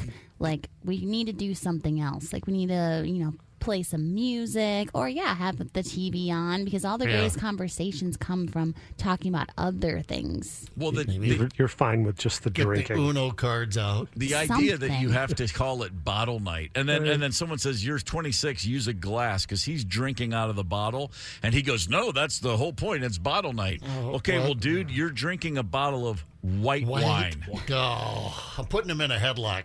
Come here, Colin. You're getting a noogie, maybe a swirly out of the deal. Yeah, married couples, this is what we're, eventually reduced to, right? We just sit around and drink, and sometimes they're talking. But here's why I know it's BS with him, because if you're going to sit around, each one of you pound a bottle of wine, I can guarantee you where that conversation is going to end. You're going to be on the couch.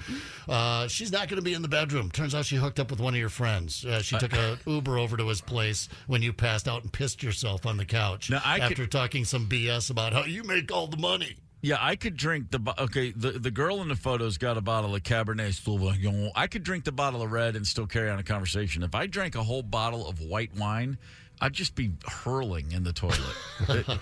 It's like I'd rather just pour straight sugar down my throat. I've yet to find the white wine that doesn't give me a headache as I'm still drinking it. Right. Oh, it just kills me. That's what they're doing during a blizzard in Buffalo.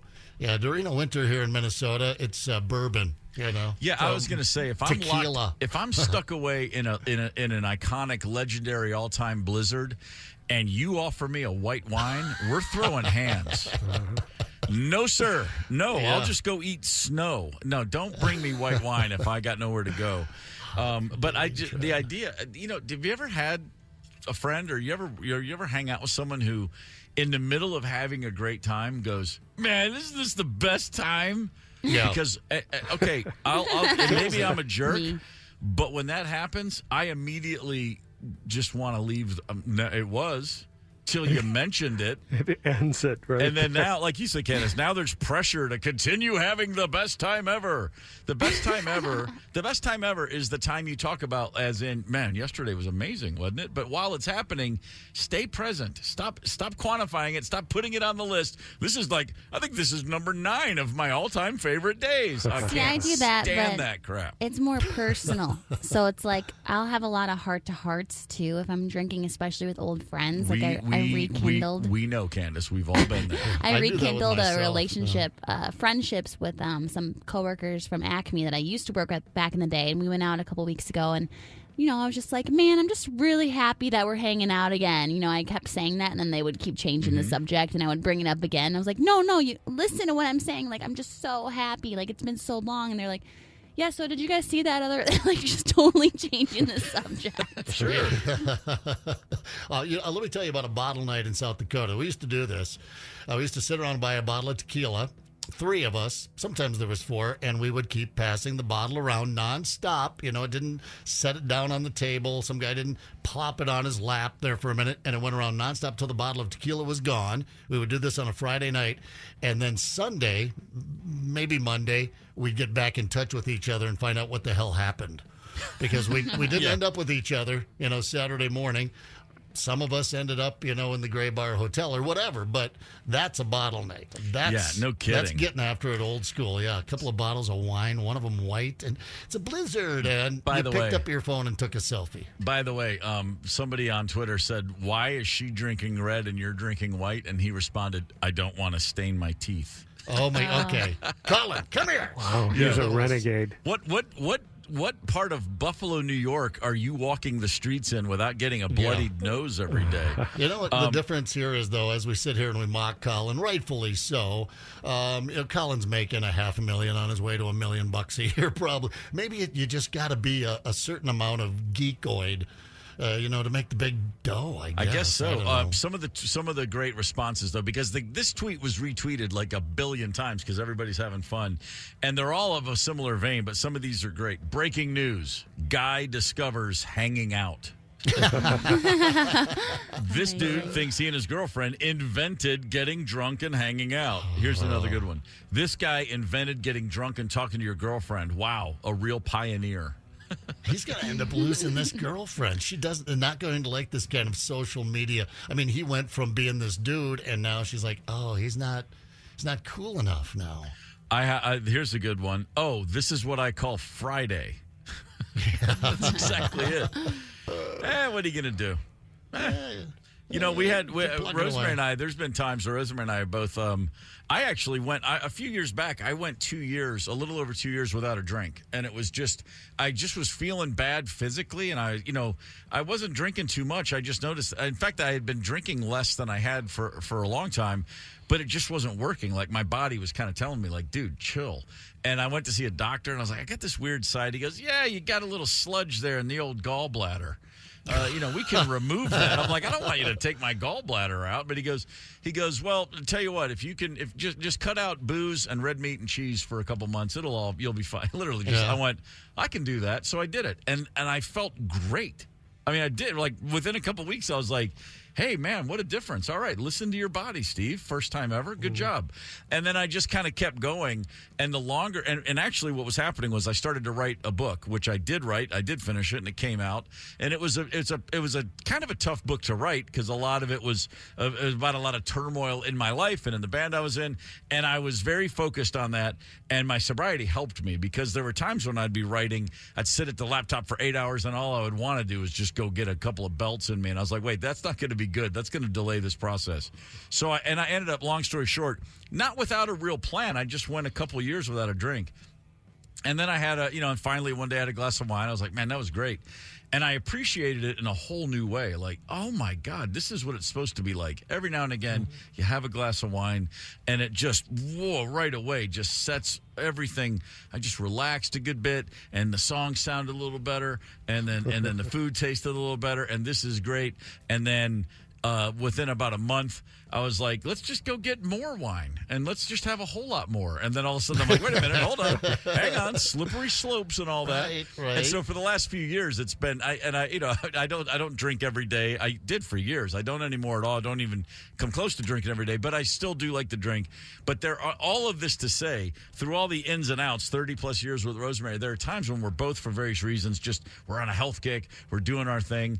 But this night will just happen when you least expect it, which is like busy day, everything's good, and then all of a sudden it's like we'll have a bottle of wine. We both have like a glass and a half, 2 glasses, and then it's just like we can't explain why or how, but it's real important that I go get a whole lot more booze right now. You're just off. But while I can safely get to that liquor store because I've had a glass and a half of wine, let's load up, and then the whole next day shot. But man, you know what? Sometimes you earn those and you feel pretty good. I just never thought to go tweet about it. Right, exactly. I mean, who knows? They probably don't even do this. I doubt these two. Maybe she did, but I doubt he got through much of that wine. He just doesn't look it. He doesn't have that worn look like he's earned a good boozy drunk. No, and to your point, Zep, like you said, they're going to break up one day, and then this lovely young lass in the photo, she's a very pretty girl. They look happy. All this, they're going to break up, and then she's going to be on a date with some guy, and she's going to say something like, "Do you ever I don't know, when you take your slippers off before you go to bed, do you like to line them up where you put them opposite, like your left is to the right and the right's to the left?" And then the guy's going to look at her with a weird look on his face, and it's going to dawn on her like, oh, I was just dating the biggest dork in New York State. Okay, hold on. Right. I got to hang on. I got to cut loose. And then, boy, the next guy that dates her, who is he in for a ride? He's going to, you let that Bronco out of the barn. Look out. Right, exactly. Better have a Harley to throw her on and have a good time. Yeah. Good luck to those crazy kids and their bottle night. Hanging out. I like that one.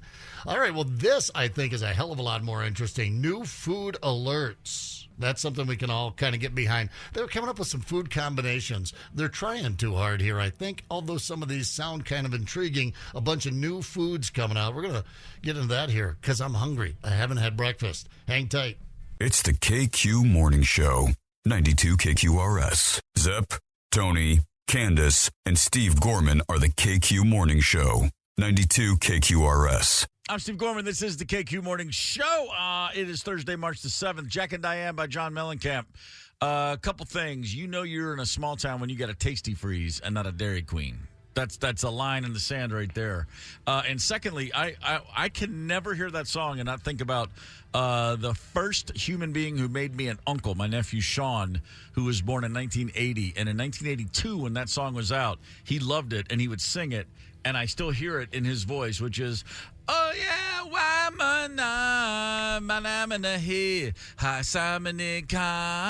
he didn't have English figured out yet.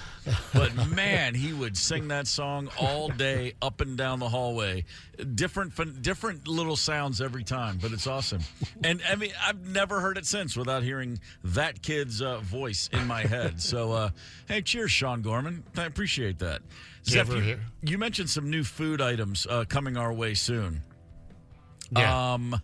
Boy, and I'll just go ahead and tell you right now, my immediate revulsion was immediately then replaced with, actually, on second thought. That's where they get us. Yeah, I know, because you just hate to, you take a classic and then you add a wrinkle. And I'm obviously of an old enough age where I'm on the porch and I say, why mess with a good thing? But check this out. Cheez-It, the unquestioned king of all non-potato chip salty snack treats available. Yes, I love chips, but my God, get me a box of Cheez-Its and I'm a happy man. Cheez-Its has a new flavor, and it was something that was suggested to the company. People were posting about this. This was something the fans were getting into. I'm sorry, this is not a new Cheez-It. It's a new brand association. Cheez-It flavored ranch dressing. See, we're just getting so. At first, I thought it was lazy. ranch flavored Cheez-Its, but no, it's Cheez-It flavored ranch dressing. I love ranch. My first gut reaction is don't fix what ain't broke. Yeah. I love ranch. I would die for ranch. The only reason I want to get married is so I can have a ranch fountain. I don't know that you need to get married to have a ranch fountain. That's you true. know, honey, my birthday's coming back around. Well, we can have one here tomorrow just because it's Friday, for God's sake. Yeah. However, it's a birthday item. I do love fun new flavored things, so I will give this a try. Absolutely. Yeah, the part of the problem is that, you know, instead of just taking the Cheez-It and dipping it in the ranch, which is the way to go, they never quite get the flavors right when they mix it together, you know. So is it going to be genuine Cheez-It flavored right there in the ranch dressing? I don't know. Plus, I want the crunch. What do you put in the ranch dressing on then? You've got to, you know, you need the crunch. I mean, I guess it's just if you, you know, you add crackers to a salad sometimes. You know, there's crunch croutons. Yeah. This is like you would add Cheez-Its to a salad, but you don't have to do that because, you know, it's embarrassing. If you're the guy at the salad bar and you're adding Cheez-Its to the salad, I mean, come on. That's not a good look. But now you can do that with cheesy ranch. The Cheez-It flavored crouton is intriguing. All right, you guys are freaking me out because you're talking about salads. Who the hell uses ranch dressing for salads? I don't need anything. I can just it's the last thing I would put it on. I dipped all sorts of interesting things in ranch. Yeah. Have you ever just taken a swig out of the bottle? Maybe. Seriously? Oh, wow. Maybe. Yes. Don't judge me, Tony. My mom used to take spoonfuls of mustard.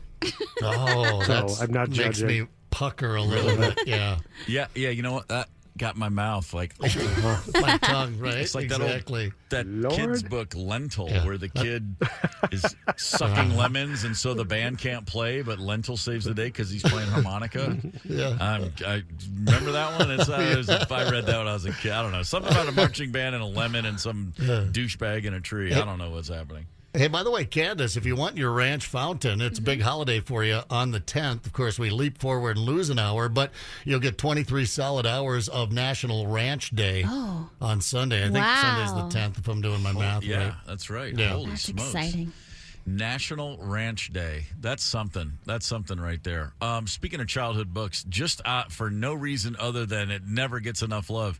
Man, that Harold and the Purple Crayon used to set me up. I love so that good. book. Isn't that the best? It's a good one. Here's another combination of foods that I'm immediately repulsed by and then, oddly enough, kind of intrigued. Okay, ready for this one? We all enjoy a grilled cheese sandwich, and sometimes we go the extra mile and dip it into a bowl of tomato soup. Love it. Perfect. Campbell's has a limited edition run, grilled cheese and tomato soup. Okay. Yeah. We're just cheating ourselves. Like, listen, I'm the laziest MFer out there. I mean, I'm a fast food guy 5 days a week, but I've got 5 minutes. You want the grilled cheese dipped. You want the, but I don't have to mash it up and put it in there. But I need the... Look, if you don't have a pan, if you don't have bread, if you don't have cheese, all you got's a can opener and a soup can, whatever, a pan. And a good buzz. Yeah, and a real good buzz. Limited edition grilled cheese and tomato soup. And for what it's worth, the photo of the can itself, really well done. It's alluring. It's the color scheme is great. The grilled cheese sandwich cut in half diagonally on the can. Oh. Yeah. See, that's psychological. I bet it doesn't taste any different.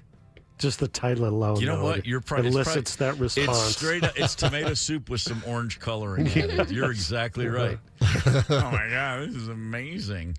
But then finally, here's one that's just. I will say this is a no-go, and I don't care if I would enjoy the flavor.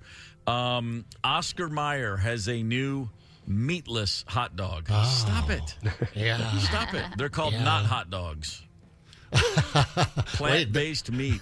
Now, I'm fine with what do they call it? What is it? Not Miracle Burger or Perfect Burger. What's the Impossible? Impossible. Thank you. I've had an Impossible Burger. It tasted fine. It was really good. I've had Impossible meat before that was good. But don't call it Oscar Mayer. That's just that's crazy. Well, maybe it still has the bug parts and nitrates in it. And that's true. Yeah, why do you need a hot dog that bad? Do you need to just hold a hot dog that bad where you have to eat this? A burger, I understand.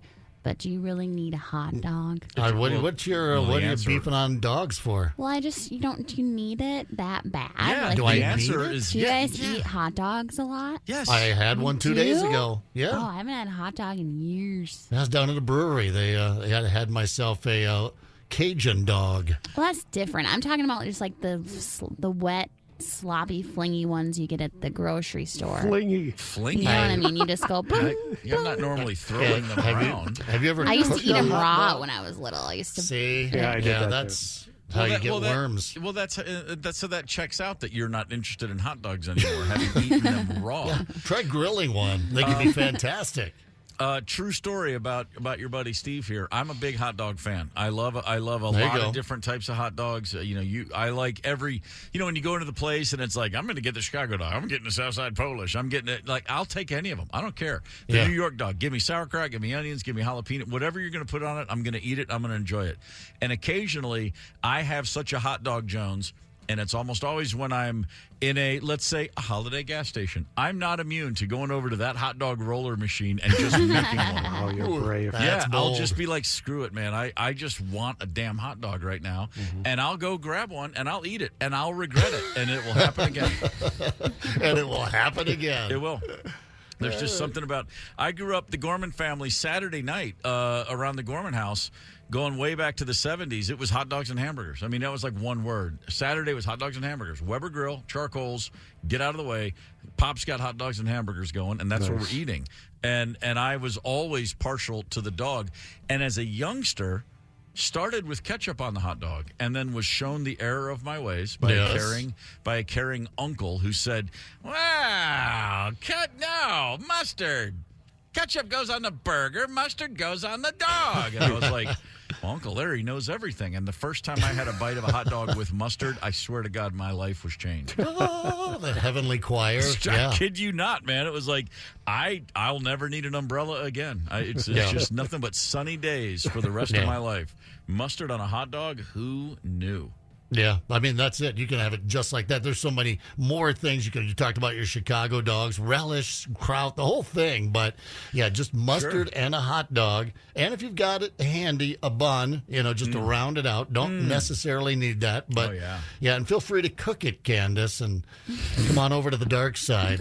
Yeah, that's I will. I mean, if there's a bunch of stuff on it, too. At a Twins game, you're not going to have. I guess. You didn't have a Domer dog? What about the Dome dog? Stuff on it. I got to put a bunch of stuff enough on it. I just don't think I need I would put some ranch on it. I just don't think I need a veggie dog to scratch that itch. Is what I'm trying to say. Gotcha. Well, Fair enough. Yeah. If you don't see, but that's the thing. If you don't already like hot dogs, then of course a veggie dog's not going to be alluring on any level. I get that. That makes sense. It just means you're super weird. That's all it means. Hey, I'll eat anything. I'll try anything twice. Okay. All right. Fair enough. So let's see. You need a ranch fountain, no hot dogs. Got it. What about little pigs in blanket? I like those little smokies. Yeah. Okay. That works. Because they're fun. They're mini. Oh my God! And if you dip those into the ranch fountain, or have a few floating in there, just float your pigs down Ranch River. Do you have dreams at night about Ranch River where you're you're in a canoe made of frozen ranch dressing and you're flowing down Ranch Rapids? Let's go Ranch River rapid riding, and then you're just just awash in the glory of ranch all dressing. Tingly inside. You're tingling inside. The first time I saw somebody have ranch as a side to their pizza, I truly was like, that's the grossest thing. You are a sick person. And they were like, just try it. I was like, I will not try. Oh, God, that's good. Yeah, right. I can't have pizza anymore without ranch. It's really? Disgusting. Really? Yeah. You went straight to It's a pain in the disgusting. ass because everyone gets annoyed with me, especially if I go to a fancy pizza restaurant. Oh, yeah. You mean where they have real pizza? Well, yeah, They go to Black Sheep and asking for ranch. I will always ask for ranch. All right. All right, fair enough. Well, I mean, you're just going to have to learn to love her as she is, I guess. So this Sunday, you said, Zepp, is National Ranch Day? I think I read that. I think that was part of one of the stories I saw. That don't quote me on it. Now I'm hedging, but I believe Sunday is National Ranch Day. Well, it does check out because, as you said, it's only 23-hour day with the clocks moving forward, and the ranch industry itself knows. Well, we can't have people drinking ranch 24 hours in a day. We got to give them a break for their own good. Daylight Savings Day. Finally, we're here. We're going to get a little bit more light in our lives. But there are some weird side effects to be aware of this Sunday, okay? Right. Number one, more likely, you and me, we are all more likely to have a heart attack. What? I kid you not. What the heck? 25% more heart attacks than any average Monday is the Daylight Savings Monday. For crying out loud. It's an hour. Also, more car crashes. True. The statistics don't lie. Right. It's just because, it just throws everything off so much to just jump forward an hour. I mean, and think about what we're doing here. We knew what the leap year was 1,000 years ago. People were aware of the fact that every 4 years you got to add a day to the calendar. They had figured all that out, which just goes to show how in sync we are with the planet's rotation and revolution and the movement around the sun. It's intrinsic into the human experience to know these things. And yet, I don't know, less than 100 years ago, we're like, let's just move the clocks an hour. It's like literally saying, let's just jump on the merry-go-round at full speed without running next to it first to catch up to speed. You're just and it's 2 o'clock, and it's 2 o'clock again. And it's 2 o'clock, and it's 3 o'clock again. It's just it's like you're on the scrambler at the fair, and it immediately goes to full speed. You're like, what the hell just happened? I think this was definitely during America's know-it-all phase. It's been one long know-it-all phase, but particularly post-World War II. Yeah. We did, in fact, know it all.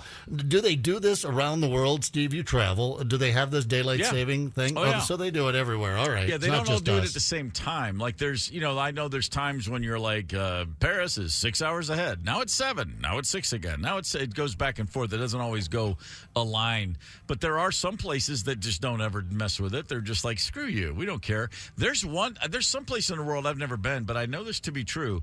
There is at least one place on the world that's not on the hour. It's 30 minutes ahead or behind the places next to it. Just because they can. Some island, I think, in the South Pacific. They're 30 minutes off the rest of the world. Which, by the way, cool. I mean, I'd do it, too, if I could.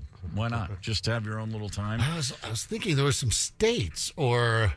Arizona doesn't move. Oh, and Hawaii. That's the other one. Yeah. Hawaii does not. I remember now. Hawaii doesn't. I'm pretty sure Arizona never changes their clock. They just roll with, they're either in sync with Denver or L.A., depending on what time of year it is. I think. I'm pretty sure about that one. Yeah, all right. Could be wrong. All right. No. Also, by the way, worst day of the year to stand in front of a judge is the Monday of daylight savings. Oh, they're all bad, but why on Monday? They're just a little cantankerous. Judges impose harsher sentences right after daylight savings. Come on. They haven't had the same amount of sleep. They're grumpy. I don't know what it is, but yeah, seriously, it's like I think it should be a national holiday, is what it sounds like. All right, you've got Super Bowl Sunday, and no, we've acquiesced. I guess we've decided to compromise. You can move President's Day up a week because Super Bowl Sunday has been pushed back so far. President's Day is like, I don't know, it's one of their birthday, Lincoln, Washington, somebody, but that's been moved around to make it a 3-day weekend. They're not going to mind. You can have the mattress sale on. Oh, that's why you can't have the mattress sale on Super Bowl Sunday weekend. They're not buying mattresses and linens. So that might be can we move President's Day back to daylight saving time? 3-day weekend. I'm thinking about, I've got a court date on Monday, and now I'm freaking out a little bit. But what about Arbor Day, Brian? You always forget Arbor Earth Day is coming up. Oh, yeah. I've got a whole bunch of 3-day. Let's just go to the 4-day work week and be done with it. I might be sick on Monday because of all the ranch intake on Sunday. Wow. Ranch hangover. Can you imagine? Ranch, what's the word for that? Hang rancher. Rancho. Hang rancher. Careful where you say that. Oh my God, that's hilarious! I love the what's the word I'm looking for? Calling our own shot 3 days early on a ranch hangover. I'm predisposed to ranch hangovers once a year. I mean, think about all the things I'm going to dip in there, you know? Foreshadowing. I know mostly food, I hope. I mean, let me ask you a question. Could be anything. Let me ask you a question. Fun. You're at an event, you're with friends, you're at a party, you're at someone's house, you're having a good time. There's a ranch fountain. You're in heaven. You look over, you see an attractive beau across the room. You're like, I kind of like that guy. He walks up to the ranch fountain without a single bit of food in his hand, and he dips his finger into the fountain and then puts it in his mouth. Is that a guy that you're, I mean, is that a yes or is that a no? I don't know. If it's my fountain, I might be a little crabby at first, and then I would say something, but then I'm sure we'd hit it off after we got over that slump. What about his tongue? Just a big slurp. Yeah, it just sticks his head in there. I mean, he goes all in. If a man puts his finger into a ranch fountain and then puts that finger in your mouth, wow, that's a whole different that'll thing. Work. Man, I've never really thought about ranch as a connector, of people necessarily. Certainly not an erotic one, but yeah. What about this for a weird food, you guys? Oh, I know we're talking about daylight saving time. Sorry, I got distracted because we started talking about it. My computer's talking back to me and going, "Hey man, what do you think about this?" Sorry about that. Sorry, so sorry. These things happen. Yeah, but I have no idea what you just said. You just left me. I was going down a new food. I was going down the new food path, not realizing that we had leapt over to a daylight saving time, and you were talking about some things why this is bad for life. But since I've already started it and people are rolling their eyes, let's drive in. Yeah, there's a weird guy on a YouTube channel. It's called Ordinary Sausage. This guy with this really weird voice turns unordinary things into sausage. Now he's done it with candy, pickles, popcorn. He's even made water sausage. Now he's got one where he makes sausage out of KFC's new fried chicken pizza mashup. Have you heard of this? No. Cheesa. Yeah, there's a thing out there now called Cheesa, thanks to the brilliant food engineers at KFC. The chicken pizza mashup, Cheesa, and he ranks that, makes it into a sausage. So it's 3 pieces of pepperonis, unidentifiable nature, and some red sauce. Let's sausage!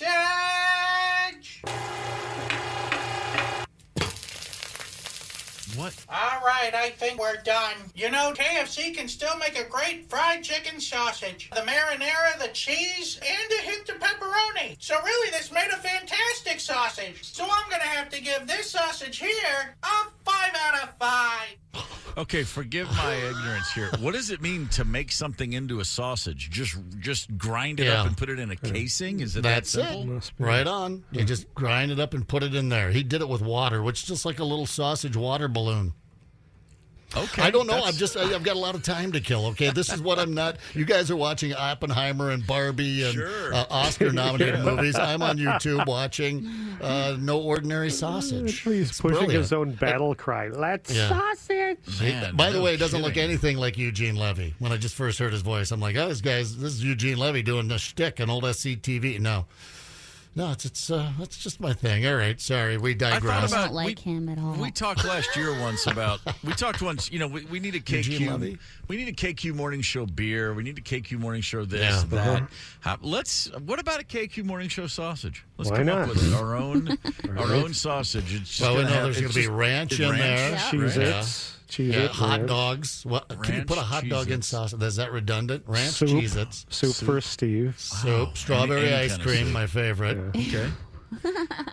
It's worth a try. I I guarantee you we know one guy who'll give it a whack. Yeah. Let's sausage. That should talk about a battle cry for the ages. Are you guys ready? Let's sausage. Yeah, this guy is available for interviews. Just saying, not saying, throwing it out there. I'm done with it now.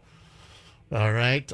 Here's what we can leap off to. Rolls-Royce has created the world's most expensive car. I'm a car guy. I love cars, even the outrageously expensive cars, the prototypes they're never going to make or sell at the car show that we've got coming up here in Minneapolis. I dig these kind of cars. The most expensive car ever, of course, Rolls-Royce is rolling it out, but it's a crazy, nutty car. We're going to have to talk about it here just a little bit. Coming up, hang tight.